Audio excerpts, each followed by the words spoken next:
Hello, good evening, and welcome to the Super Licensed F1 podcast. My name is Rodney. My name is Zach. Good to be seeing you, Zach. I know for a fact that we're all feeling limber today. We've flipped to the script, and we're so ready to loosey-goosey. do a friggin' F1 show. There's so much to talk about, but first of all, we have to do a personal check-in. So how are you going? Personal check-in, so good. Every single time I watch that intro video, I learn something new. And today I have a different question for you. Why are so many of the images people on their phones?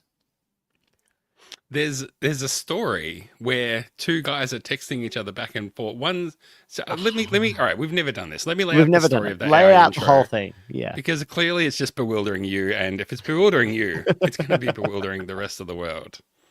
All right, Please, lay it on me. we start at an F1 race. There's an epic battle for the win, and the guy wins, and he's a hero, and he's celebrated by his team, the F1 loving fan, and the whole nation. And then he has to return. He goes from that high and he crashes. He crashes to the lonely lows, sitting in the car by himself, surrounded by trophies. But where's the trophy in his heart, Zach? Something's Good missing. question. Yeah. Something's missing. But suddenly, a ping on his phone. A buddy of his is at the track, thinking of him, wants to brighten his day. And how? A human pyramid. Oh, of course. And then, and that's what this is all about. That's what this is really all about. That's why we do this show. If you can't see yourself in that story, it does. If you can't see yourself in that story, then you might not have a heart. I think you said that some of the drivers look like Jaime Alguersuari. All the drivers look completely different because I made this when it was impossible to get AI to generate two of the same person.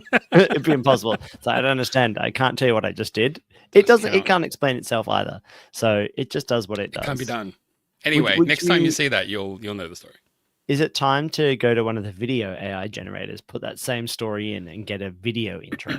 I could probably load the images that I've got in and just say, make a video of this. And then it might make more sense. I just thought it was so obvious. The intercut images, they're both like one guy here, one guy there, both looking at their phone. It's clear they're, anyway, obviously. They're sexting. Yeah, of course. Yes, clearly. Clearly. So anyway, obviously, how are you? The question, how are you going? Clearly that was, boy, I didn't know we were going to go there. Existential crisis. I'm doing pretty fine. I've been watching lots of good races, and I've been watching some races, some not so good races. We'll get into that, I guess. But I mean, there's been lots of F1. I'm kind of glad to have the triple header over. I'm kind of glad that we didn't bother doing a show every race, and that we just can now get to just get it all out of our system, and then enjoy a week off, and then do it all again in 2 weeks.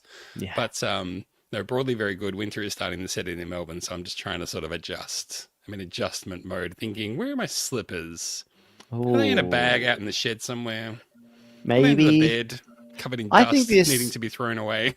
I think this every summer, where it starts getting warm here. I was like, no, the opposite. I was like, why do I need all these clothes? God, getting out and doing stuff is so easy. You go for run, you put shorts and t-shirt on. Like, why would I be wearing socks around the house? Why do I need to do any of this?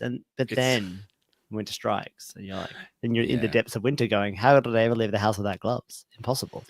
It's one of those great things in summer where you do a load of washing and you can fit like 3 weeks worth of clothes because it's all t-shirts and shorts and you just chuck them all in.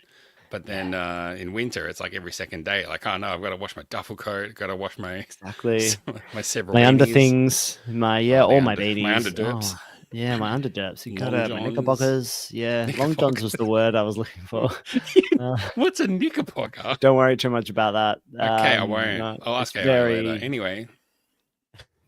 Don't ask it for a text description either. Get a image description. I'll wait till I'm at work to do that. So how about we get into some Formula One? Unless you have anything else, we get into some Formula One stuff. Oh, I had some nice Milo Kit Kats. Ooh. Yeah. Now I feel like I remember, like I was talking these up not that long ago. So there's.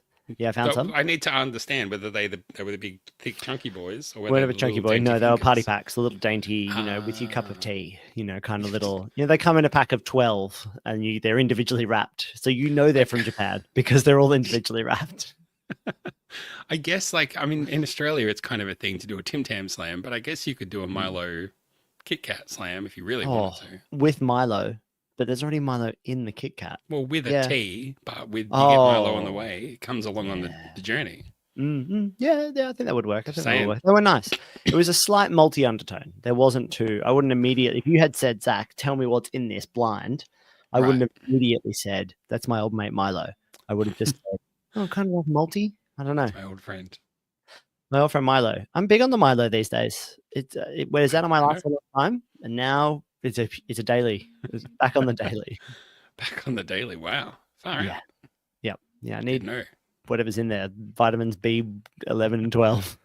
I was thinking the other day how they marketed it as an energy drink, like it was the original energy drink before energy drink was a different category. Before we discovered caffeine. Yeah, and they're still hanging in there 30 years later. Energy drink, and I was like, but there's no taurine. There's no. It's not even a fluorescent color. No, come on. It doesn't have a crazy name. No. It's not called Rich or Monster. Well, maybe we should get into some Formula One talk because people I feel like there's a limit on how long we could just pull shit on for at the start of the show before people are like, this isn't the F1 show for me. But we always come through in the end, which is maybe what we should do now. Speaking of coming through in the end, Oscar Piastri. He's had a tricky triple header, but he came through in the end, right? And I've been seeing lots of stuff. I've been paying attention to the media this week, British media. They're all like, oh, look how good Oscar Piastri is. But Lando Norris, man, if Oscar's winning the race, Norris is right behind him. He's right there. And look, that might be true. But people are flinging around things like, oh, well, you can see how good Lando is compared to Oscar because Lando won at Monaco. And now I have issue with some of this because I think it's very close between these two drivers. I think it's very, very, very close. But I think it was Oscar Piastri. This race. Yeah, it was exactly. But I think Oscar puts together better race weekends right now, and I don't and that's just right now. I think that this season, though, the reason he has won races on the weekend, because he's won 5 races now. That's more than half of them, I think, or something like that. I should 5 out of 9, I think. Yeah, 5 out of 9. That's a passing grade. No one else is getting a look in, but. Yeah, when he wins, it's because he puts together good race weekends. The whole thing, right? Start to finish. It's almost like a self-defining kind of thing. Yeah. You win, therefore it's a good weekend. But but he puts together good qualifying, and he was 0.2 seconds, 0.2 of a second faster than his teammate this weekend. I mean, it's been a year of tight gaps for pole, and he only goes and sets the biggest gap so far for pole this weekend. Exactly. At a short lap, it wasn't a long lap either. The baby lap, mate. It's tiniest of laps. It's like a half of a lap. Like I need twice as many, mate. Yeah. So look, it's all to play for. Kit Kat finger of a lap. Anyway, enough of that. But how are you feeling about the OP? I mean, I was feeling real good before the triple header. Feeling real good, and I went into the triple header thinking if Oscar can win 2 of these and maybe second in the other one. That's almost the year set up. That's almost the year kind of done. Unfortunately, things didn't really go that way. He got pole in Imola and then got real unlucky because he had to defend against Russell and Verstappen on the first corner, and he was going to lose out to one of them.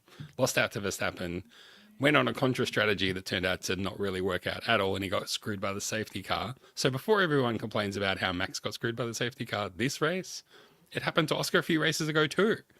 So, I mean, I just think he was very unlucky in Imola, but it was like, that's okay, because he's on such a good vein of form and still in the best car on the grid and still, more often than not, out-qualifying his teammate and getting the wins. He'll be fine. Then we had Monaco, and he didn't get it done on Saturday. And in Monaco, if you don't get it done on Saturday, you may as well pack up and go home, boys. So then I was getting real worried. And then I feel like this has been a real stabilizing race. Yeah. I think that my favorite Piastri radio over this triple header, I think at one point he just went like, well, guys, that didn't work. What are we doing now? Exactly. Yeah, and that has felt like those 2 races you were just going through. That was it, right? I was like, well, that didn't work. What are we doing? Like, because I haven't, like, you put me, like, you want me to put him out in traffic. What happened last time? You told me to do that. Yeah. I had a friend tell me that, like, the Emilia Romagna GP was only good because Piastri had to come through all that traffic and just overtake everybody all the way back through. Like, okay, what did you do? Okay, you put me behind. People left, right, and center. The problem was he had to do a lot more of that, and then There was an unfortunate safety car that gave a very cheap pit stop to his main rivals, Mm. and it was too Mm. tempting for him to not take that, cheap pit stop himself, even though it ran against his strategy. So it really screwed him. Yeah. Anyway, You said left, right, and center, and I thought you said left, right, and center, which is a really left, right, and nice center. documentary or book about Formula One that you could write. Left, right, I left, don't right, and know. center. Is this? I mean, the one thing that seems to be popping up on threads all the time is people writing F1 romantic fanfic, and they're Oh literally like, this is. I mean, I don't know if you read any of these. I've got one somewhere. Maybe I no, could read a little bit I of one haven't somewhere. read any of them. Yeah, you'll have to tell me about these, Rod. I've never even heard of these before. Closing tab. Closing tab. Closing tab. It's gone from being like a fringe funny thing where there's maybe a few of them to like everybody's doing them. Like, why wouldn't Oh, you do okay. them? Like, Who are you shipping? I think is what the terminology used to be a long time ago. this is such a good. Let's get straight into this.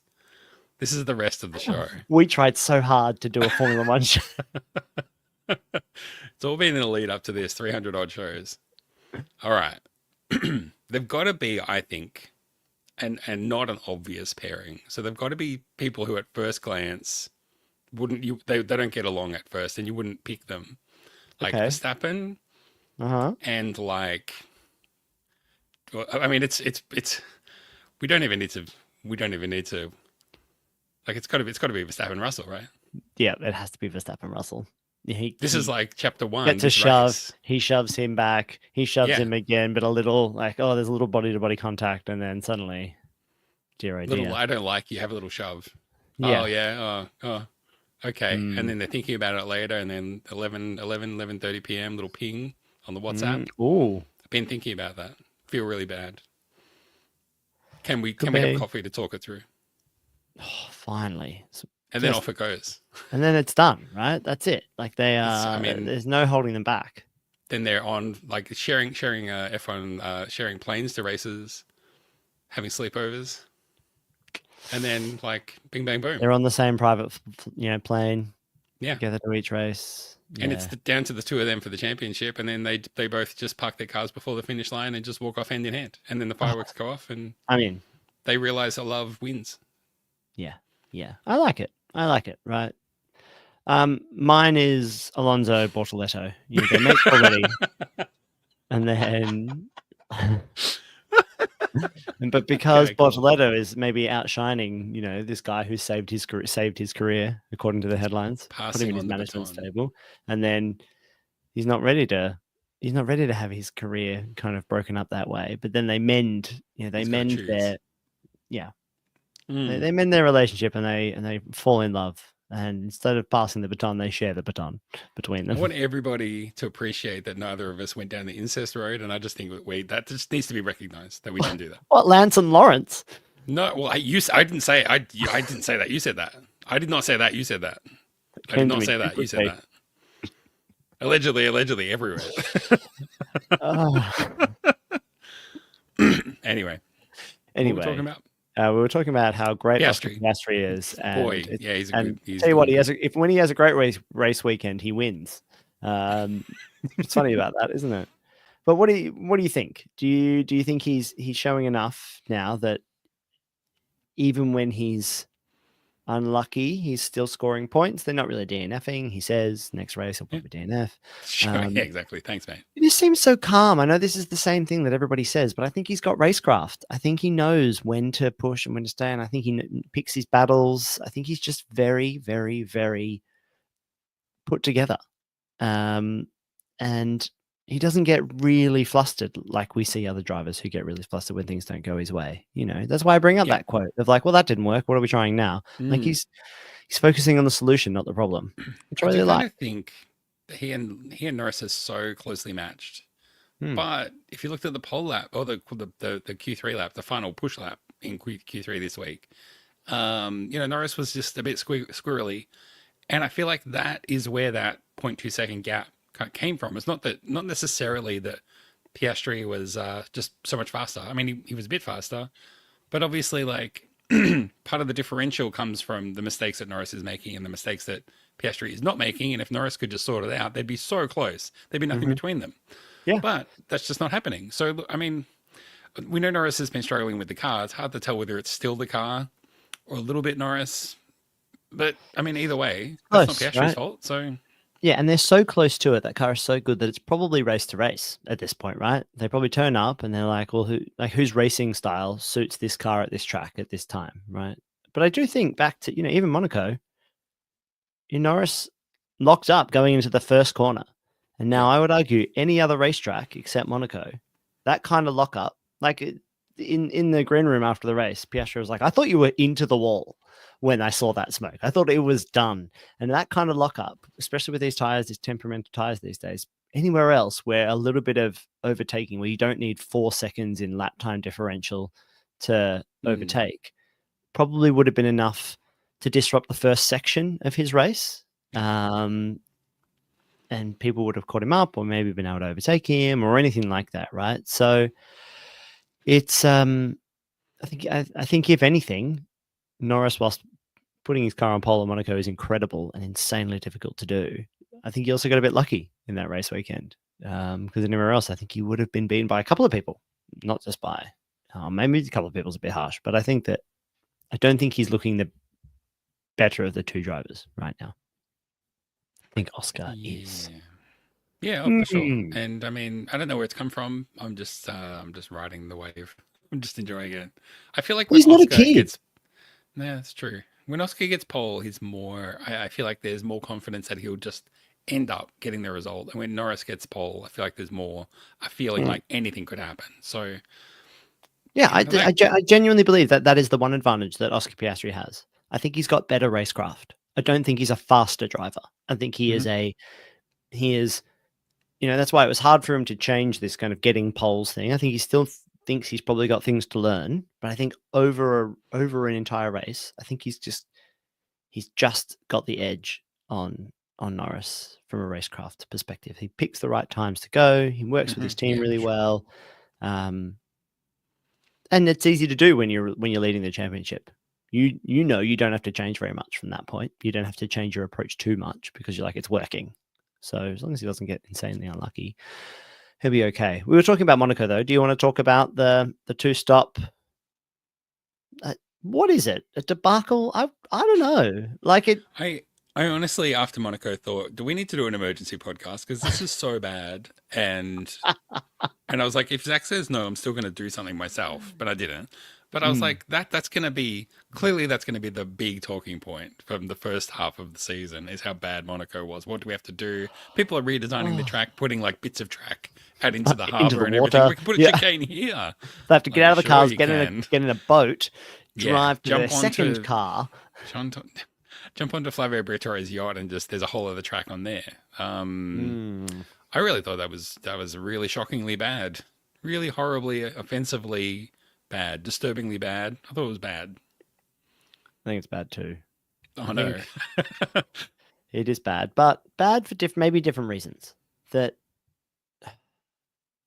we're getting to the point where we're tweaking the game so much for Formula One overall to try to make it competitive. It's like when you're going to run 2 compounds, your car's got to do this. Can't have a flexi wing. No more flex than like 1 centimeter of flex. Like we're going to put a cost cap in. We're going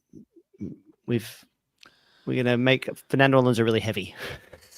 You think we're just stuffing around? Yeah, we're doing loads of little things to try to add a little bit of, racing. Even George Russell's like, hey, you should get a helicopter to fly over the track and wet parts of it. That'll be fun. I don't think the drivers are becoming almost too cynical recently. It's showing through the cracks a little bit that they're like, this sport's a bit weird, isn't it? So I'm glad they tried something, but I'm pretty sure it was on Box of Neutrals that I think that they said maybe we need to treat this race differently. It's because it's the jewel in the crown. I don't want that race to go away, right? It is still, every time I watch that race, I'm like, oh my God, they're just driving through these tiny little streets in this insane Riviera city.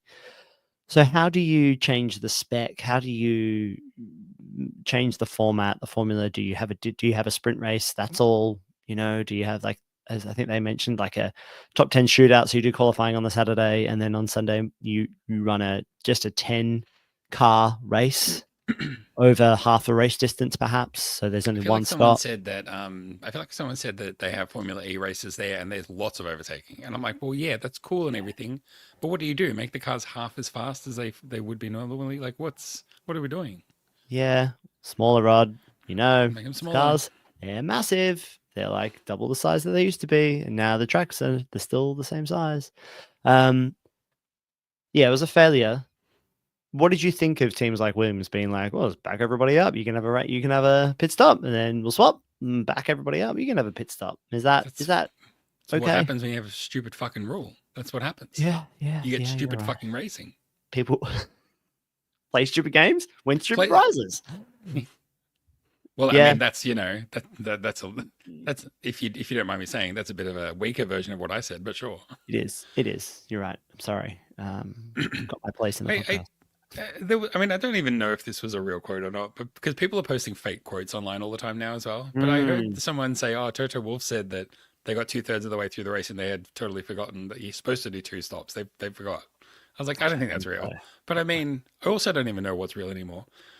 But either way, I mean, there were no overtakes at that race. I think someone said that Hulkenberg overtook 1 car on the last lap or something stupid like that. But there were 0 overtakes during the race. Like, there's no objective way that you could call that a success. None. Yeah. And when was the last time we actively saw someone coming out of get next to someone in the tunnel? 180. Kind of 180, then jump over them. We don't see any of this stuff anymore. Yeah, it's crazy. Not like the old days. No. It does sound like sometimes like that when people talk about the old days of Formula One, like talking amongst the old days. They're like, back in my day, you used to get Flavio Briatore would walk up to the race director and punch them and say, "How dare you pit my driver?" You did that last race. Yeah. Well, no, but more likely the idea that, like, when was the last time you saw someone you're coming out of the tunnel, just stick it up the inside, just be like, you know what, I'm getting next to you and I'm going to outbrake you, and let's see if we can both make this corner. Did you see that thing? I think it was Alex Wirtz, the head of the Grand Prix Driver Association, the president or whatever. He came out with proposals for like literal changes for like we've got stuff we have to work with, but if we just put a few tweaks, things might be a little bit better. Be better. One of the things that he wanted to do, I mean, there was things like at the hairpin, just like shave off the entry bit and then make the exit wider so that you can at least sort of maybe get 2 cars next to each other there, and you need room on the other side, so just give them a bit more room. There's room there. We just put the curb there. That was one of them. The other one was after you go through the tunnel and you sort of curve around to the right, there's the Nouvelle chicane where you go left, right.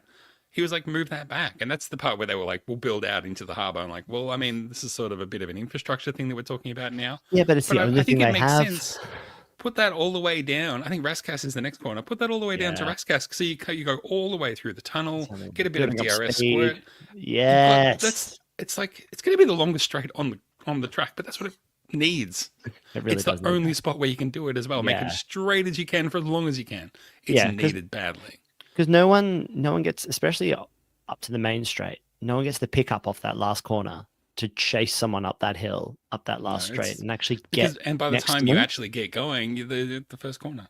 No, it's the first corner, right? And then you don't see anything out of that first corner anymore because everyone's like, well, we're so quickly into the next set of corners, there's no time to overtake. Where you used to be able to at least get side by side and make the other driver make a decision. And that's what you just don't see it at Monaco anymore. You don't see anybody scaring anybody out either. Like the idea of, you just don't see a lot of mistakes anymore either because there's no overtaking. So you can just drive at whatever speed you want. You know, literally. That's it. You just back everybody up. They were doing 6 seconds a lap too slower when they were trying to back up everyone to get their pit stops in. Yeah, mad. So yeah, it sucks. What an awesome track. So what are you saying, Rod? Get rid of it, and let's just race it in a car park in the US or something, right? We have reached a junction. Something has to be done. We've been very, very patient for decades now. It's been crap for decades. We can't continue without drastic changes. So you want to keep it, you've got to make drastic changes. If you don't want to keep it, that's a whole other conversation. But if it stays, it's got to be radically different. Yeah. There's no reason why the layout of Monaco as a town has to stay exactly the same, especially around the marina area. Like, it is it's all a hodgepodge around there anyway. Like that infrastructure was built at some point. You should be able to change it. And I'm sure that Formula One will pay a little bit of money to help out with the changing of that. Take a year off, no Monaco Grand Prix next year, something like that, and bring it back better than ever. And they could do some good infrastructure stuff around, like, I don't know, maybe be able to fit some more people into the race weekend. Like, if you're going to do these things, make it a little bit easier for people to go and be able to see the track or enjoy it in some way. Because, yeah, I looked at chartering a yacht. It's 100,000 euros just for race day. I can't afford that. This show can't afford that. You can't afford it? Oh, that's weird. Okay. Yeah, okay. Huh. Redefines friendship. That was quick. So yeah, we're proposing track layout change, along with the usual Super License podcast standards, which is make the car smaller. I want it to be a big change that actually makes it good for at least another 10, 20 years, because if not, why bother? Yeah, exactly. No, I like these changes. I think that, we should put an aquarium inside the tunnel as well over the top, so it has like an aquarium feel. So the drivers are going through, they can be like, "Oh, hammerhead," and then they might crash. I've been making for the YouTube channel these little like videos of me driving in the old F1 Race Stars tracks. Just every time there's like, "Oh, we're in Monaco. Here's the Monaco track in that game," and that one unexpectedly did really well. The Monaco one. I don't know why, but because that was the last time it was good. Yeah, exactly. People are desperate for some version of Monaco that's actually good to watch. Man, I love that race, but I love watching it. I love watching the stuff, but man, oh man, do I miss anybody doing anything ever at that track. Well, it's just very clear that what they've done has made it worse, and they need to revert that. Number one, maybe, but I don't even know. No, what about no pit stops? Start on soft tires. Pitting is optional. If you want to hang it out and your tires go off, that's on you. If you want to pit, when do you do it? When do you take the risk? Like, I don't know. Maybe that's the way. I feel like they've gone in the wrong direction. So it's like, what would it look like if you went the other direction? What a cool idea. Yeah. Flip it the other way. Just be like, look, you can run whatever tires you want. Out of all of bring them all. No, we'll give you the softest one. We'll give you the very, very, very softest one. Because I think you can do that whole lap, the whole race on a soft set. But, I mean, if they come up with something, whatever we used to have the hyper, mega, ultra soft. Yeah. The 3-sheet ply, Durex, whatever it was. But like, I mean, whatever the softest they've got, you've got to start on that. Everybody starts on that. If you make it the whole lap, the whole race, well, great. But by the end, you make one lap, you've done it. Exactly. What about a minimum speed? Tell me more. What do you mean? Minimum lap time. You got to be doing 1/16s, otherwise you're disqualified. Or whatever, not 1/16s, whatever it is. I should know how quick it is around Monaco. Sorry, I think there is. Can you hear the? Well, okay. Well, hang on. So, what did you make of the George Russell cutting the chicane and going, this guy's holding me up. I'm just gonna take the penalty, and who cares? I think he should be disqualified. You think he should just be like thrown in the harbour? Yes. I think you have to jump your car off into the harbour for our entertainment. You're done. You're expelled from life. They make you walk the plank. No, I think what's so wrong about it? So, why? What's wrong? Hear me out. So, if you most rules are there in sport for when you either try to bend the rules too far. So you're like, okay, you get a little bit of a punishment for that, like free kick or yellow card, or you get minutes in the sin bin, whatever the rules are, right?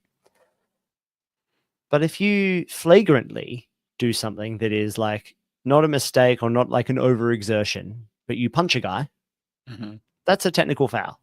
You've been thrown out of the gymnasium. Now, if you on purpose break the rules and then break another rule that is like, hey, here's the next rule, which is like, as punishment for that, you've got to go and do this thing. It's like, I'm going to ignore that. It's like, well, we're black flagging you. Sorry, like you don't get to keep racing if your idea is you'll just keep breaking rules on purpose, not by any accident or not because you don't have time, but because you don't want to play by the rules anymore. And you don't get to play the game. But wait, so Russell cut the chicane and said, I'm not going to let him back through. I'm going to take the penalty instead. Yep. What was the second rule that he broke? No, I see. I just being hypothetical. So that idea of the like, well, I'm doing this regardless of the penalty, I think deserves a harsher punishment. For just cutting a chicane, though. Because you're not turning up to your jail sentence. Like, I'm sorry. You don't get to... I thought it was incredibly funny that It is funny. He cut the chicane and was like, "Don't worry, I'll take the 5-second penalty." And they were like, "Actually, you're going to get a 10-second stop and go penalty." I mean, that I just think is objectively funny. Yeah, so that I don't think you need to do that. If it's like, hey, if you do a thing on purpose, regardless of the penalty, and you say it, well, we're just going to disqualify you. Well, it's like, dude, shut up. Stop talking about, I'm going to break so many rules. It's going to be so good. Shut up. Yeah, he's just like, oh, guys, shit, I'm going to miss that corner. So many crimes. Damn, what a shame that I'm just going to have to, because the whole point, like, yeah, if you don't give the position back and you drive off into the distance and just take the thing, like that's bad. Like you're not racing in good faith, is what I'm saying. You're bringing the game into disrepute because you are essentially saying, I'm making a cost trade-off here, which is like, it's a bit like saying, like, if I'm a company and I break the law, but the fine for breaking the law is £10 million, but by breaking the law, I make £100 million. My dude, do that. Businesses do that all the time. I know they do. And do we like that though? Do we want capitalistic ideals in our racing, Rod? This is a sport. Well, I mean, I want fitting penalties. And first of all, I want taxation so that people don't have enough money that they can just flagrantly break the rules and say, well, I'm going to make so much money breaking this rule, it's not going to matter. But then also penalties that fit the crime. So of course. So I'm saying they should have disqualified him because he was impudent. All right. So when he was like, I did it on purpose and I'll take the penalty, they should, instead of going stop and go 10 seconds, they should have Gone, you're out of here, Sonny Jim. Thank you so much for playing. Thanks for the little bit of back chat. You think you're so fucking smart. Well, we're going to pull the pin. Next time you drive past, I want to see that. I want to see the steward's report. Report for what's Russell's car number 13 or something? 31, I don't know. Car number 31, investigated for cutting the Nouvelle chicane and gaining an advantage. Well, you think you're so fucking smart? How about this, Sonny Jim? How about you pack up your shit and have an early shower? Yeah, exactly. Get on your yacht, have an ice cream. You're going home. Love and kisses, the stewards. Fuck you guys. Oh, yeah. I want to see them more. You know what? I want to see more penalties just given out based on fine. You want to see main character energy from the stewards. Yeah, well, that's it, right? I want them to make a decision based on the context of the crime, not the consistencies of the crime. Okay. Crime? Yeah, like the idea being, it's like in that context, yeah, that would usually be a 5-second. But like, this is what they did, right? They went, well, because you got on the radio and said you did it on purpose and you'll take it. We're upping what that would usually be. Well, it was blatant, obviously. I mean, I think he would have got that penalty regardless of what he said. It was pretty blatant. That's what he was doing. Yeah. Yeah. How did you feel? More or less, or the right amount? I mean, I thought I liked it because it was funny, and I liked it because the race was boring, and that was the most entertainment that we got, really. I think disqualifying is going a bit far, although I want to get to Verstappen next. So here we go. I've got to be careful with what I say here. I've got to be consistent. We've been doing this show long enough that you'd be able to go back to what Vettel did to Hamilton, which is the exact same thing that Nico Rosberg called out. I don't think it's exactly the same, but we'll get into it's not exactly the same. It's worse. Anyway, do you want to talk about it? I guess we got to. I mean, I want to talk about it first, but you've been delaying for 30 minutes. So can we get into it now? Here we go. You were dictating which topic we talked about. I just look. 5-second penalty for you. Oh, well, you know what? I'll take it. Oh, well, then you're off the show. Get out. I am the show. I can do this myself. So, Max Verstappen, gentleman driver, Max Verstappen. Oh God, he's new father. Just a vision of inner peace. Max Verstappen just had a blinder in Spain. And I mean, there's just so many points to go over, but it all happened within like half a lap. And I don't know whether we just go straight to the meat of it, or if do we want to go beat by beat? We sort of given up on the idea of like, here's everything that happened in the race. People know what happened in the race. We don't go beat by beat. If you're listening to this show, you've seen the highlights.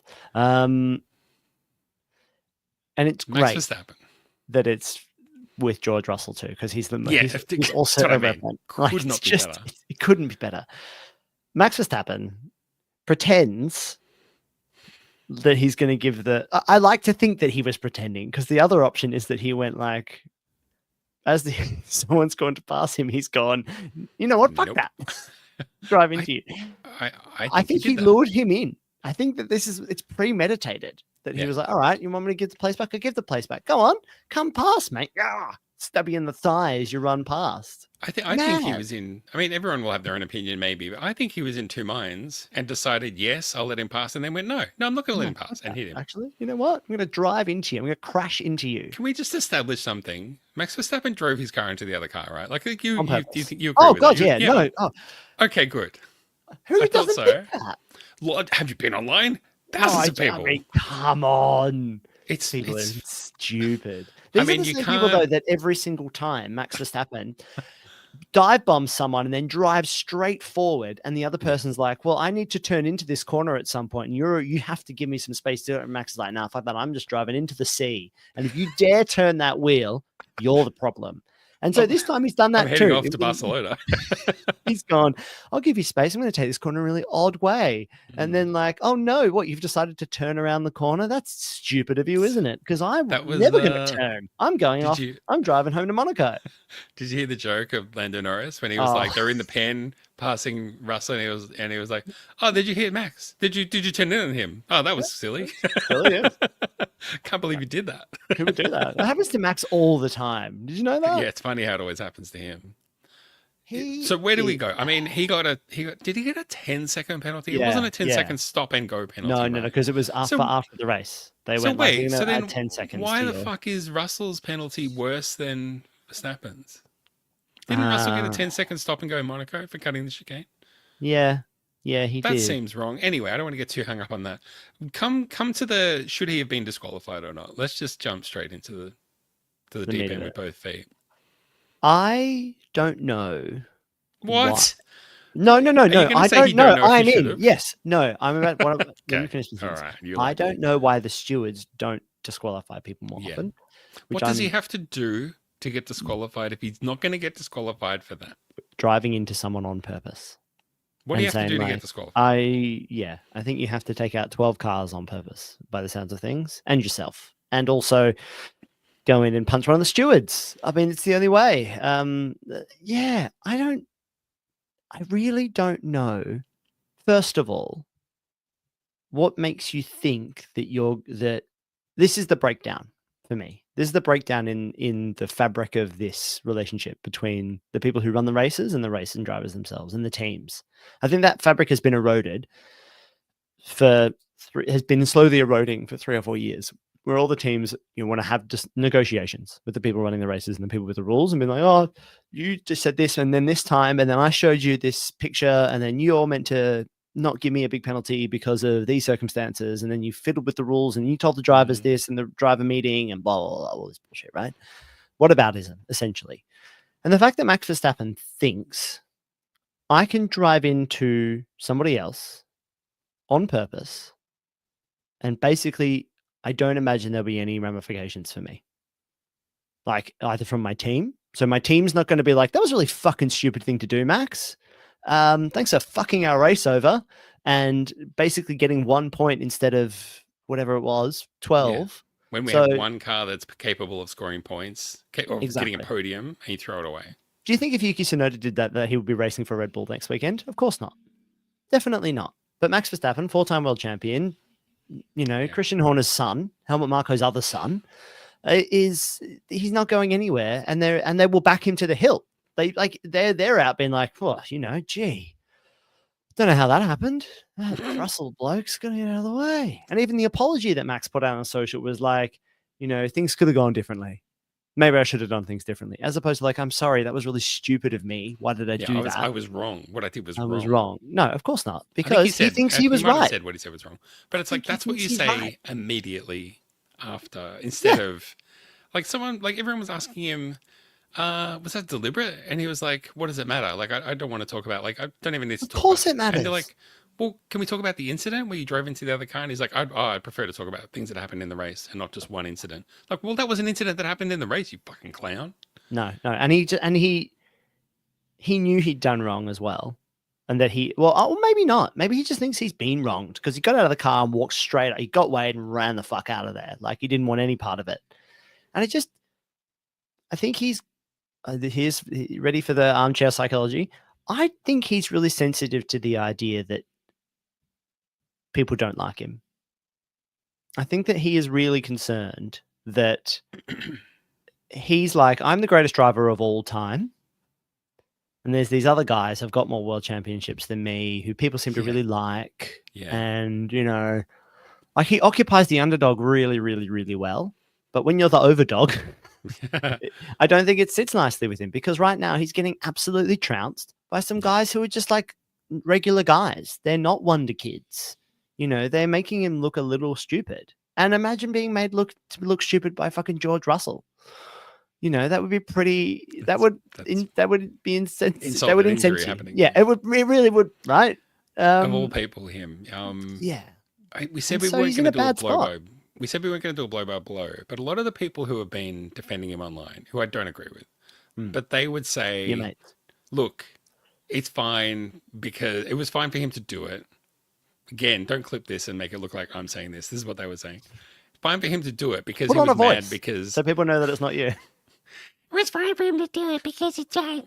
The team told him to give the place back, and they were wrong. And he got hit by Russell and had to leave the track. And he got hit by Leclerc.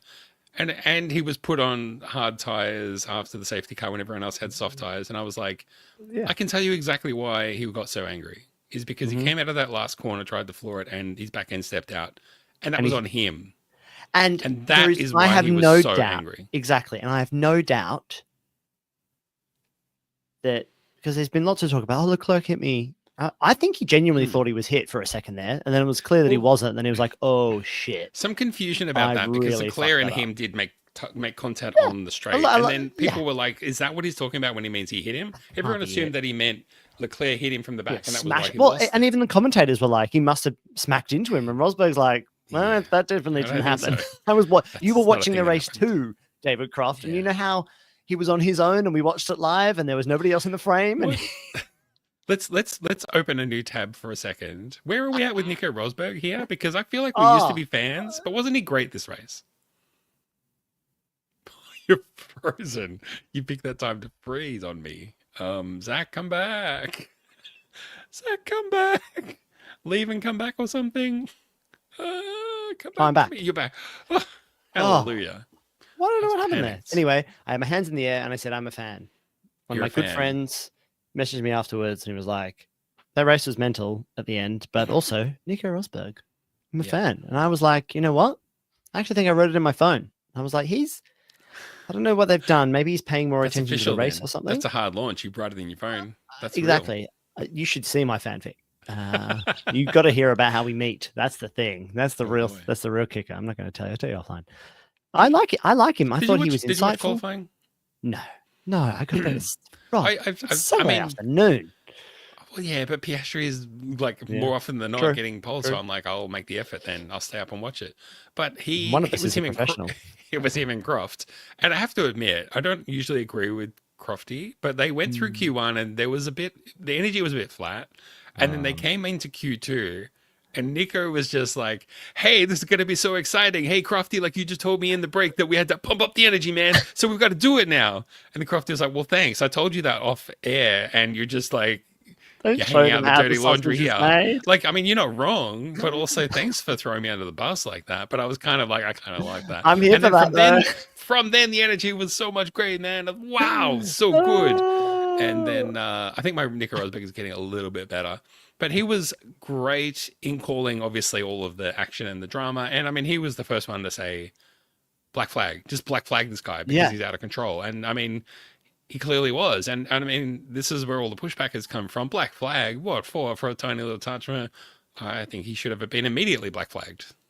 But interestingly as well, to come to Nico Rosberg's defense, like no one needs to, when they got on the radio to Max and was like, give the place back, Nico was like, no, don't do that. No. I don't think that's been looked at properly yet. Like, wait for the stewards to tell you. Like, you don't have to. Red Bull called it wrong. Like, there's no doubt. I mean, I thought it was the right call in the sense that, like, everyone's now looking at wheels. Oh, who was in front? Or was it the one with the mirror and everything? Sure, Russell was there, but everyone could see that Russell got a snap and he was out of control of the car. So, yeah, the team told him the wrong thing. That doesn't give you license to go drive, turn your car into a weapon and go and assault another driver physically in race conditions. I know. So this is where you were going to, the Hamilton-Vettel thing. This is the Hamilton under the safety car, and Vettel goes, because, they were doing like 20 miles per hour when Vettel gave Hamilton a little swerve. Again, I think that was wrong. Yeah, that's the difference between, you know, when you worse. tap like your friend's ankle as it goes past and they hit their own foot and they fall over. You do that at walking speed, right on the grass. That's okay. That was If what Matteo you're did. if you're on roller skates going down the hill, you don't do it in that moment. When you're like, hey, just tip the guy, cut his brakes, you know? Such a great analogy of tapping your friend. And so like just I'll just give you a quick ball tap as like boop bang and then off we go. That's different than punching someone in the face. Exactly. So yeah, it's impudent, it's childish, all the things that I thought that Max Verstappen was getting better at. He is just insufferable now. And I had really started to turn the bend last season, and now he tricked me, but I've been tricked. I've been tricked by Max Verstappen. And that's a real shame. It's regrettable. Yeah, they should have black flagged him. I really like, because also it would have been better for the narrative too, right? If they just disqualified him, he would have been mad in all of the reporting. He would have been so much value in all those interviews because he just would have been incandescent, and Horner would have been incandescent, and Helmut Marko would have been calling for the sport to be like rerun the race, you know, because they're looking at their team and they're like, well, Sonoda's down in 11th or wherever he is. Sonoda's barely even. Sonoda was last, bro. Sonoda was last. I mean, they are so bad. That second seat is so bad. They've tried everything. They've tried everyone. They called me. I'm not available to race, next race to go into that. Is that what I missed? That what's that? Yeah, I know. Man, I gotta sort out my notifications. You got to start saving contacts in. I can't even get freaking Google Docs to do dark mode break. The thing is, Helmut Marko calls landlines because that's all he knows how to do. I love that. I thought you were going to message me on WhatsApp. You were just asking, what's an app?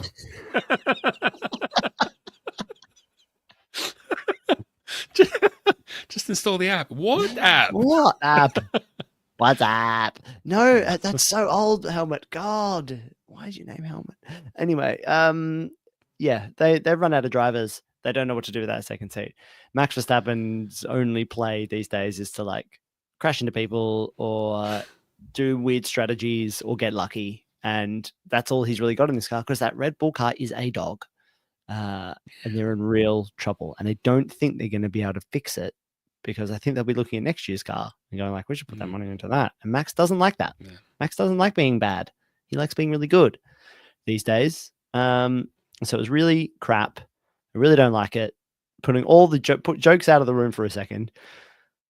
That's not even that interesting. It doesn't even fit in the like, I like Formula One back in the day where the drivers would crash and one guy would hop out and grab the other guy and throw him to the ground and punch him in the helmet. Have a fun, and then later that night in the bar having a beer with you together. Yeah.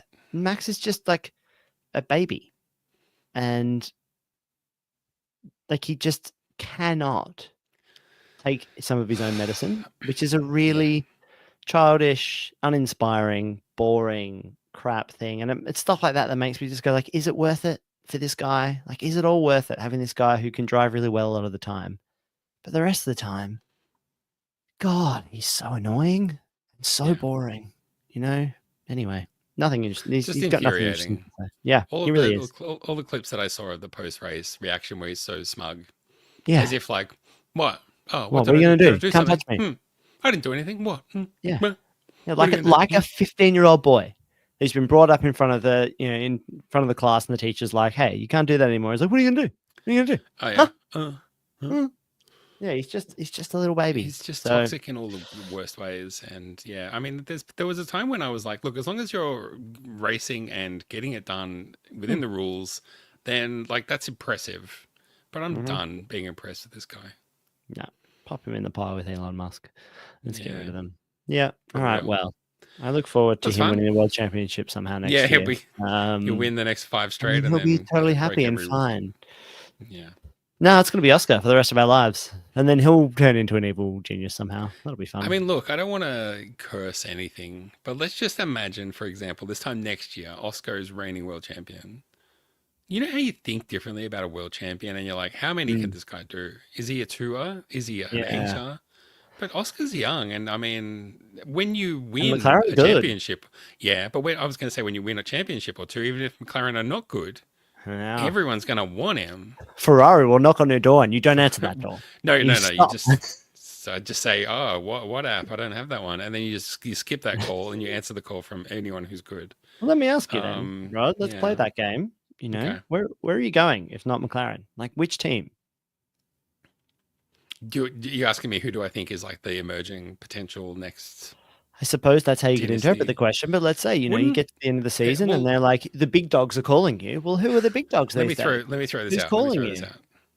Well, it's not about the big dogs. I'm like, in 5 years, who has the potential to come back? It's I mean, Ferrari, rule it out. Forget that. That's laughable. They're always there. Don't worry. Who is the team? I can guarantee you'll win a race if you go to Ferrari. Who is the team that's lining things up and pointing in the right direction and looking like they are on a track to go somewhere? Who are they? Williams.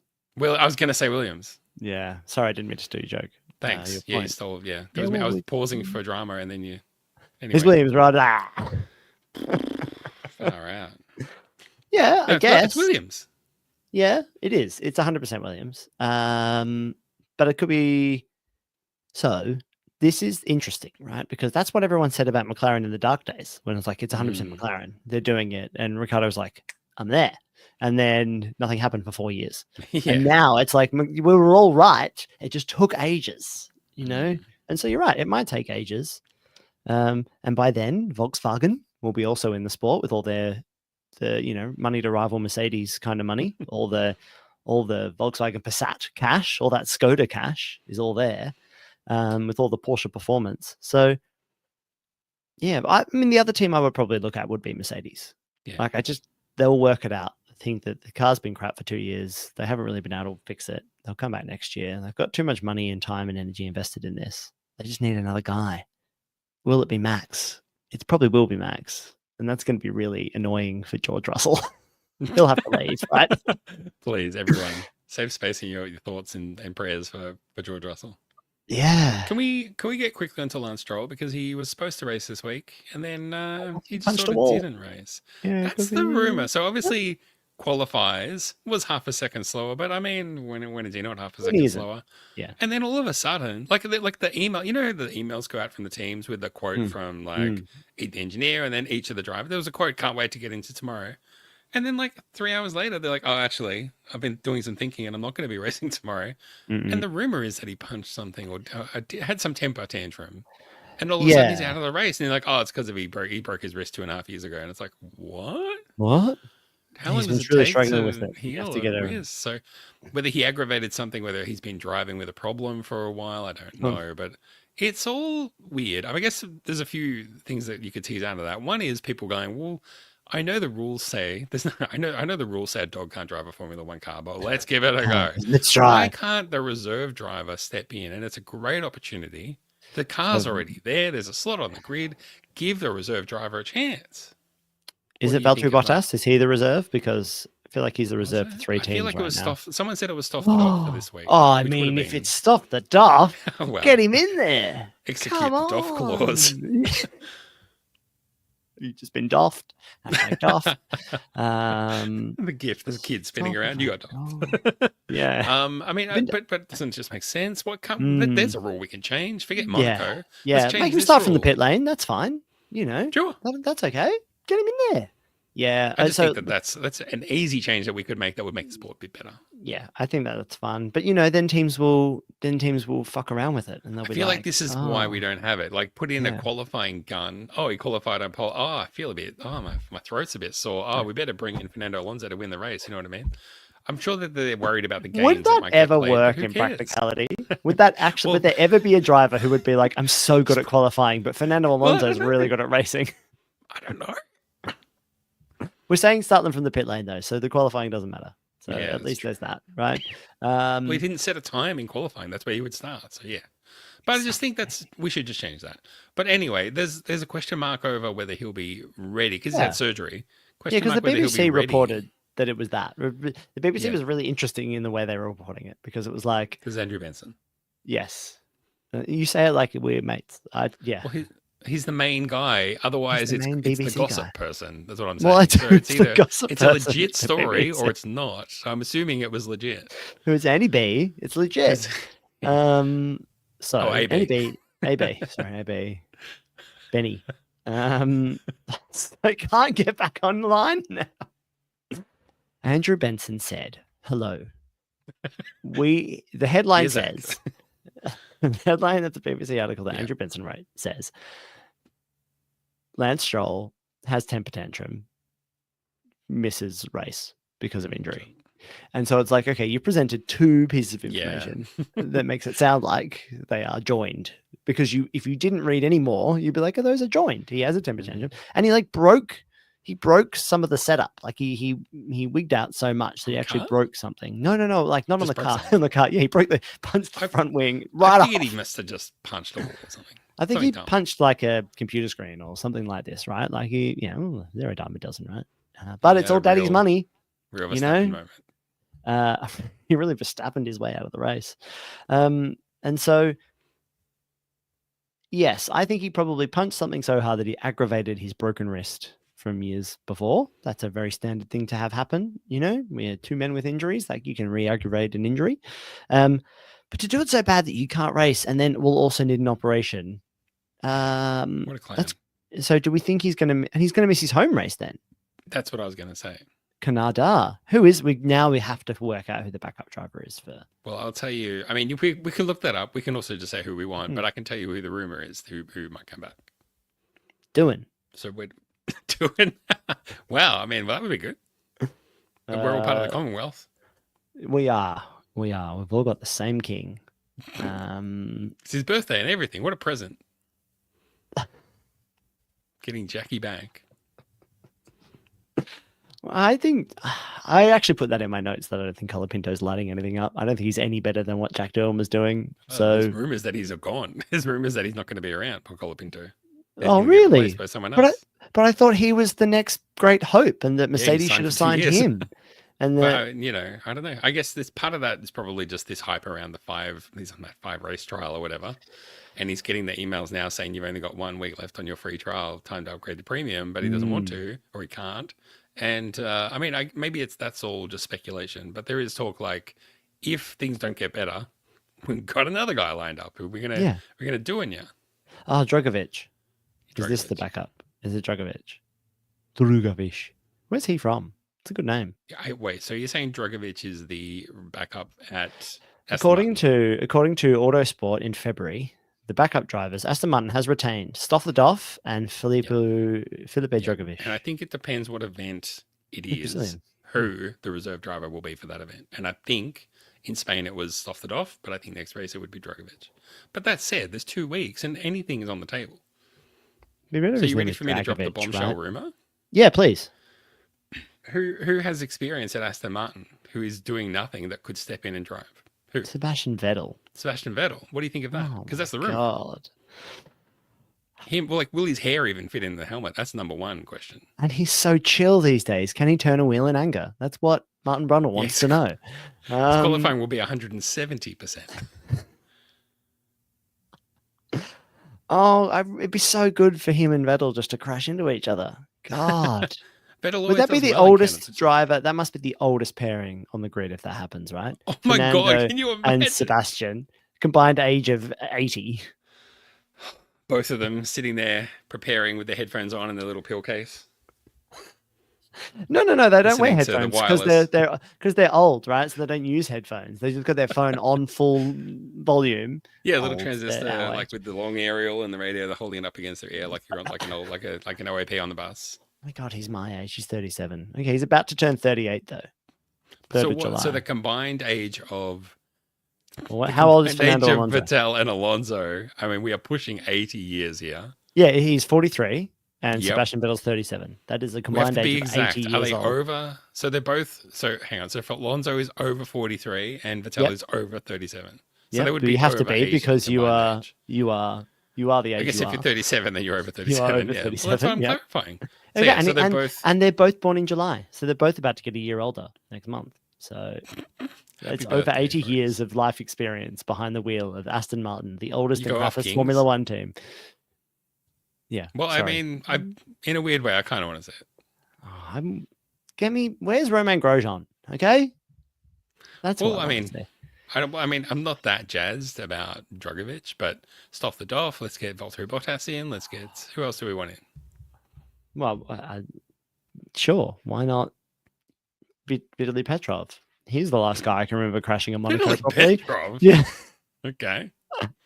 Daniil Kvyat.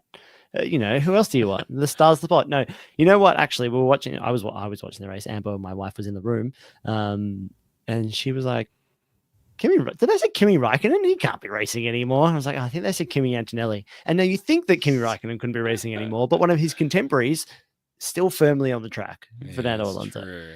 So you know who I like to see back, Rod? If you're going to play this stupid game, the real Kimi Räikkönen. KFR. I love it. Kimi fucking Räikkönen. Let's. I mean, I'm sold. Sign me up. I'll buy the t-shirt. Yeah. Why Daniel Ricciardo didn't get a look in? Interesting. Anyway. Well, I don't know. Well, what's he doing? Your last note on this page, Rod, I think, Yeah. is the Isaac. This is a good note to go about. Do you think he's going to get promoted to the Red Bull seat, fuck his own career, and then he will also be ejected from Formula One? This is the concern, that Isaac Hadjar is doing so well in he's so racing good bulls that he'll get quote unquote promoted into the senior team, into that second seat. They're talking about Yuki being like, yeah, Yuki's going to be there next year. Like, he is bolted on. He's our guy. He's our guy that we want coming last. No. But Isaac Hadjar just quietly, just like, not even just doing well, but smashing it. Yeah, he is. What did he do? Did not start in Australia, right? Tough. 11th, Yes. just outside the points in China. 8th in Japan. Good. That was the first time we were like, okay, all right. 2 in a row. Something going on here. 13th in Bahrain. It's a races circuit. There's no risk around Bahrain. Bahrain, classically, yeah, it's a races circuit. Yeah. Saudi Arabia, 10th, gets another point. Steals another point. Nice job. Miami, yuck. No good. 11th. But 9th, 6th, 7th. Basically from Saudi onwards. Actually, I would say from Japan onwards, take out Bahrain. You know what? It's like the whole season. He's been pretty consistently in and around it, and he's getting better. He's outperforming the Red Bulls. He shouldn't be doing this. He shouldn't be this good. No. But in the last 3 races, he's got more points, I think, than Charles Leclerc, Max Verstappen, Lewis Hamilton, like the heavy hitters. Gordon. Yeah, exactly. He's got much more points than me. Yeah, but the elite. The elite, the top runners here. Yeah, he's really good. I know so little about him. Yeah. I just really he's really kind of meant to be the nothing of all of this, because he's just come from nowhere. He's not amazing as a driver. I don't think he's won. Has he won anything? I don't think he's won anything either. I think he's just kind of been not plucked from obscurity, but if I go back through his racing career, no, he finished 2nd in the FI2 in Formula 2 last year. Okay, that's not bad. It's not terrible. He's in the Red Bull Junior Driving Academy, so he's going to Red Bull, one of the Red Bull teams. Like, that's the way it works. So they have to get through everyone. It's the only way to test them. The thing is, when Max Verstappen inevitably leaves at the end of this season because he's irrevocably broken the trust of the team by driving into drivers on purpose, and he wants to go somewhere that's good, and I'm sure that Toto Wolff would desperately be looking at him, being like, "God, I'd love to have him in here. So good." Anyway, yeah. I don't understand either, but I can, from a business perspective, I can understand that. And you just get rid of, whatever. Kimi Antonelli, he can go. I know he manages Kimi. Does he manage George? No, I don't think he manages George. No one puts baby in a corner. No, George. He's wild stallion. Maybe George would go after Williams. That'd be nice. Go back to Williams. Back to family. Yeah. So Carlos Sainz out. He's off to Volkswagen or whatever. Carlos Sainz out. Sure. Yeah. Russell from Mercedes. They go, Russell, mate, come home. You and Albon have dinner together every night, and we'll pay. You don't have to trade the bill. We have a brilliant idea for your racing career. How about you and Albon have dinner every night? So yeah, that works. And then Max Verstappen to Mercedes. And then who at Red Bull? Well, this is why I brought it up, because who at Red Bull? They meant to have all the drivers. They've got all the hopes and all the dreams. Yeah. But maybe Red Bull will actually be a better team for drivers when it hasn't got Max Verstappen being like, make the car into specifically what I need. I mean, that's literally, we've been saying this for ages. Max We're leaving on would be record. the best thing for Red Bull. The Because best they thing could for the get a Formula car One that they right can now. actually develop and work on and have two drivers delivering points Mm-hmm. and then work towards something instead of working against their own interest, like Yeah. literally like fighting with one hand tied behind their back. So Max leaving, they will succeed. They will fly. Yep. It's not, Yeah. and the other thing with the drivers, it's Oh, I not know a who it'll be. talent deficit. I know who it is. I know Okay. who's going to Red Bull. Kimi fucking Räikkönen. No. Lando fucking Norris. Oh, yeah, that's very. Yeah, loses the World Championship this year. Firm And number they're like, one at do you want us to just McLaren? chuck Max Verstappen's seat in the bin and make you a new one? He's like, no, I want to sit in Max's seat. Nice. My lower half, just slipping in there and sliding around. God, Lando is a small guy. He would be sliding around in there. Yeah, I think you probably would. I can see that rolling like that, right? Red Bull being like, Lando, he's coming here to win the World Championship. We'd love to have him in here. He's going to be amazing. He doesn't have to move house. It's just all here. Another British team, British driver. We love this because Oscar's won the World Championship. I don't think Lando will even want to stay at McLaren if Oscar wins the World Championship because he'll be like, I was the prince. That is a good call. If Oscar, he puts him in the Ricardo position. If Oscar's going to win and then everyone's going to get behind Oscar, then I'll just leave. Yeah, that's it. He has to. He's going to. What's going to happen? Unless Oscar pulls the Rosberg and goes, I won one, I'm out. Thanks, everybody. Maybe. I mean, stranger things have happened. Yeah, Lando showed up for Red Bull. They'll put Isaac Hadjar in there Fernando too. Alonso signs a 5-year deal to go and join Oscar at McLaren. Yeah. Drives till he's 50. No, you know what Oscar does? He makes some calls. He goes, you know what, Daniel, come back. We could be the Australian team. You could teach me your ways. It's actually a long play so that Mark Webber can get back. Could come back. Oh, Jack Doohan. What is he doing? Nothing. Get him in. He's not very good. He's fine. But it doesn't matter because Oscar's going to win everything anyway, so it doesn't matter. Yeah, but we need a guy who's good to get him second every week, like for vibes, like Lance Stroll does. Aussie vibes, for the vibes. So I forgot Aussie vibes. You've seen Aussie grit, but have you seen Aussie vibes? Seen Aussie vibes. All right, that's that. Well, there we go. Sort of that. That's all pretty reasonable. Put the grid to rights. We should have saved all of that for the for a mid-season break show. We should play that properly. Let's run it through all properly. We'll do a visual. We'll get all the drivers on the board, and then we'll look at who's doing well in Formula 2, and we'll work out who can go where. Okay, it'll be done. We'll break that up. Yeah. Ooh, I was going to say, in terms of breaks and next shows, I'm looking ahead, projecting ahead. Yeah, project. Forward casting. I feel like by the time we do our next show, we will hopefully both have seen the F1 movie. You teeing up something? Forgot about the movie. It's coming out in just a matter of mere weeks. With Bradley Pitt. I made Amber watch the trailer and she was like, that doesn't seem very good. I was like, but all the drivers have been saying it's great. Yeah, in the ways that Lando Norris is like, did you drive into him, George? Why didn't he get a penalty? Yeah, they were like, look, I'm sure some people will like this. Yeah, not for me, thanks. Glowing endorsement. Okay, when's the movie come out? The 21st, I think, of June, something like that. 20-something. Okay, how's that we can do. It's looking so good. It's definitely got some things around. I wonder. Right. I wonder if we should think about. We got Canada coming up in 2 weeks' time. Love Canada. It's a nice early morning race for you. And then there's a little bit of a break again. It's not a double header or anything. Then we got it because they got to get the boat all the way back from Canada to Austria. Takes them a long time. What a nightmare. Ooh. Austria. What do you? We'll talk. Oh man, I can't wait for Austria because then Red Bull's not going to win that race, and Max is going to be so angry. What do I think? Yeah, I think we could probably do a. Why don't we do?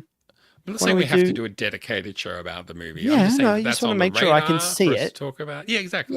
Yeah. Well, why don't we do a show after Austria? And that way I would have seen, there'd be 2 races and I would have seen a movie. 2 races and a movie. Do I have to go to theaters or is it on Apple TV? Because it's made by Apple. Why wouldn't you want to go to a theater? Who will I go with? You're my only friend. I've already teed up a friend of mine. The thing is, what you need is a normie friend. You're not going with Michael Laminato, are you? No. Fine. Although if he wants to go, hit me up on WhatsApp.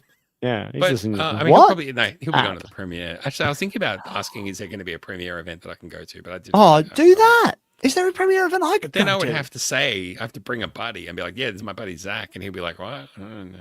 Go with it. Say your name's Zach, even if it's not. Just put on the wig. Or find another Zach to take. But I mean, Isaac. Look, point I could say, Isaac, you Rod, Isaac. But the point to make is, why wouldn't you want to go to the theater? And I've like, this is the question: who do you go with? Don't take a Formula One person because that's a waste of time. You're right. You need a normie. Right. Take a fan of a normie, someone who's a fan of Bradley Pitt's. Yeah. Okay. I'm just scared it's going to be bad. Rush was so good. Yeah. And it had that Hemsworth energy. And this has here's what I mean. You go. I bought tickets. All you have to do is come. Oh, you're right. You're right. You force someone into it. You buy me a beer after, and I'll buy you a ticket. When's it come out? The 25th. Show them the photo of the commemorative helmet popcorn thing that there is. Yeah. The Apex GP helmet that opens at the top and it's popcorn bucket. Yep. Okay. Perfect. I could do that. I'm actually going to high tea at Claridge's, so I can't do that. And I'm seeing LCD Sound System the week before it comes out, so I can't do that either. Sorry. I'm too busy. Too busy. I've got yoga that day. I'm gonna go see it. I'll go see it at Look, you don't have to Picture go House launch day. Yeah, I'm going launch day because then a few days time after that we've got a podcast to record. Right, I'm a professional. I'm gonna be there in my racing suit. We'll work out the day that we're recording. I will make sure I've seen it before that day then as well. Yep, and we'll just sort that out. And if people want to go and see it, then they won't be spoiled. But we'll give our honest, unfiltered thoughts about the movie and some of the races. Yeah, let's hope it's better than Gladiator 2. That's all. Didn't see that. I hope so. No. I hope it is better than that. I hope it's great. I hope it's the best movie ever. Fuck me. Imagine if it was the best movie ever. Oh man. And they've just been keeping it like that trailer that we showed you. You thought that was the real movie? Nah. Who directed this film? Kaczynski. Joseph. Is it Joshua Kaczynski? Joseph. Directed Top Gun. Joseph. Oh, I mean, and Tron Legacy and Oblivion. I like these films. Spiderhead, Twisters. Wow. It's funny. You look at the You like these movies? Tron Legacy? You like these? No, I liked Oblivion though. Okay. I don't know what Only the Brave is, and I haven't seen Top Gun Maverick. What I can say though is it's really funny to look at the Wikipedia of the way they show his filmography because he's made those 6 films. Okay. But it just says yes, no, no, no, no story next to these things because I'll share my screen. How do I do that in the? Can I do that on the show? Yeah. Present and then present tab. Can I do that? Maybe. Present. Give it a go. Give it the old college try. I'm like, have I seen any good movies? Share screen. Lately? Yep. Share screen. Window. Can't work it out. This one. Here it is. Did that work? I'm not seeing it. Ooh. Hang on. Well, I think I might need to add it on my side. Yeah, you might have to. There we go. See how it says, no story. I thought that was funny. That's all. No, there's no story. Sorry. So, yeah, Twisters. Did you direct it? No. Did he produce it? No. Writer? Just story. Story. So this time he's doing the whole thing. This is the first time since Oblivion, which I liked. Oblivion, starring, Timothy Cruise. Which is a good one. Apparently, there was rumors that Tom Cruise was meant to be in the Brad Pitt role. He would have been perfect in it. He's the right height as well. He's a little guy. That's a better Formula One height. Someone said that when you go and watch Tom Cruise in the Mission Impossible movies, it's hard to imagine that the plot of the movie isn't old guy tries to kill himself by doing dangerous stunts and isn't successful. And survives. Yeah. We don't know. I think it's going to be fun because I like Brad Pitt. So, and I like all these other guys. Look, there's Max. We like him. My favorite guy, Fernando Alonso's in this movie. Yes, finally. Someone as old as Brad Pitt. How old's Brad Pitt? How old is Wait, before the answer comes up. It's already up. What would you guess? It's 60. I'm 61. Yeah, he's 61 damn ass years old. He was born in the 60s. This image was taken by Pascal Him and George. How many team principals is he older than? I mean, he's older than the sport itself in a modern in the modern Formula One way. Anyway, let's stop that. There was only other one thing I wanted to say, which I really liked Okay. when I heard this week. Bernie Collins, my favorite person on Mhm. Sky, other than This Nico is great. Rosberg, obviously, was like, just need to get this fucking fake fuel sorted out so we can go back to proper cars with proper engines. That's what people want. They want to hear that wah, wah, wah, like high revving engines from I synthetic think this fuels, is and they don't where need KERS and all this stuff. Just get the synthetic fuel back in. And I was like, Bernie, bang yeah. on. I think this is where MBS is headed. So when MBS Mm. says it, everyone's like, boo. But then Bernie says it, they're like, yes, she's a visionary. But MBS is like Aramco and like Of course. they're petrostates. They want, Yeah, but I want fuels made in a lab to a when scientific he says spec. it, we assume nefarious intent. When she says it, we assume she wants good racing. Yes, And that's fair. exactly. Fair call. I don't know. Maybe, whatever. Sure. I've never really cared. I've never been like, it's so worth making the sacrifice of having bad sounding cars as long as we're more eco-friendly. I've always just been like, we should just be more eco-friendly and that's it. And then whatever we can do beyond that is great. So if we can still be eco-friendly or more eco-friendly and have better sounding cars, yeah, why not? Sure. Yeah. I just think it's all complicated. I think the cars are too complicated. They're too big or they're too complicated. Make them fake petrol, make them use fake petrol, make them smaller. They don't need all the kinetic recovery energy stuff. They don't need all smaller, you need less petrol, bro. There we go.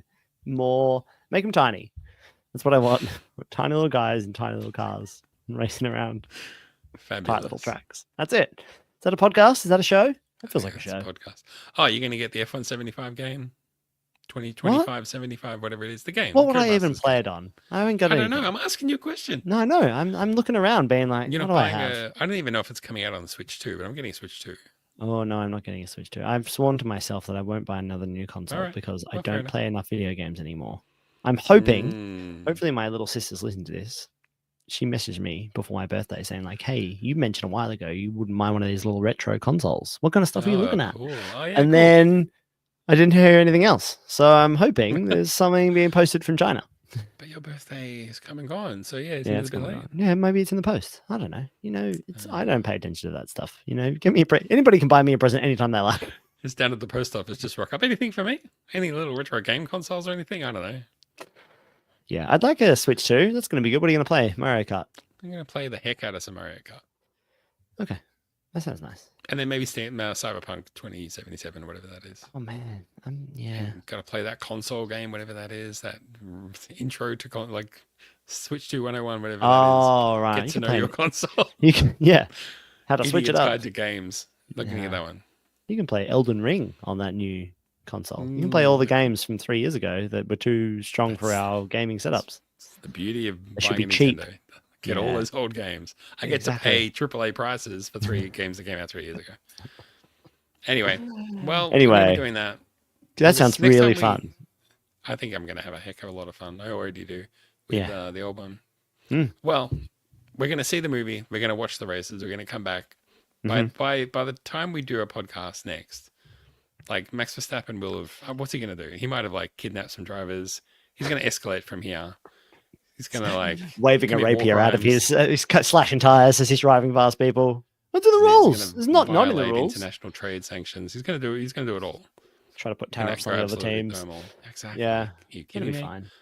So we'll be here to talk all about that and just say, oh, silly boy. Shame. It's a real shame. It's a damn ass shame. Well, Zach, it's been great. If anyone wants to follow us, we have a website at superlicense.fm. What does the FM stand for this week? It stands for frequent moviegoers. That's us, all right. Follow us on Letterboxd, I guess.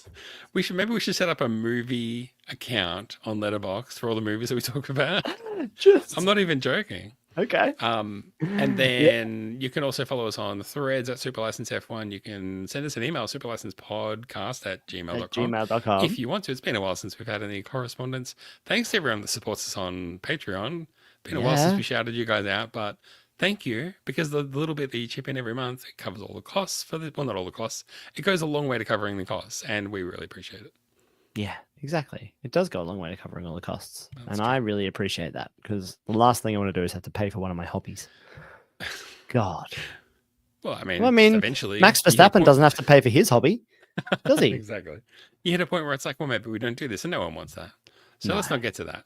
But yeah, thanks for following us. You can jump into the Discord and have a chat with us anytime you like.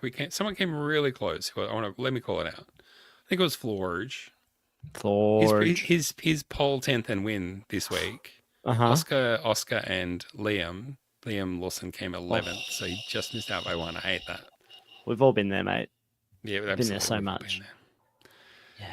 But if you were going to get it, this is the week where it was looking good, except old mate Verstappen got himself a penalty. He ended up 10th. No one would have predicted that. So anyway, there's stuff going on all around everything. That's what I'm trying to say. So yeah, stay engaged. Follow us everywhere. Do all the things. Buy an up your Engage. Play some retro games. Play retro games on your Engage. Until next time we talk. My name's Ben Rod. My name's been Zach. We'll see you later. I'm going to pump up some music now, which is what I should have already teed up. I've got the jams. I can vamp for you. I'll pump up the vibes. Give us some vamp. What's your vamp game? This is me vamping. This is Here Are All My Racing Films from number 3 to number 1. Number 3, Rush. Number 2, Le Mans. Number 1, Cars, the movie. Fantastic. Ka-chow. I also forgot that the audio doesn't play through the feed. It doesn't matter. I can hear a little bit of it. Oh, yeah. Yeah, there we are.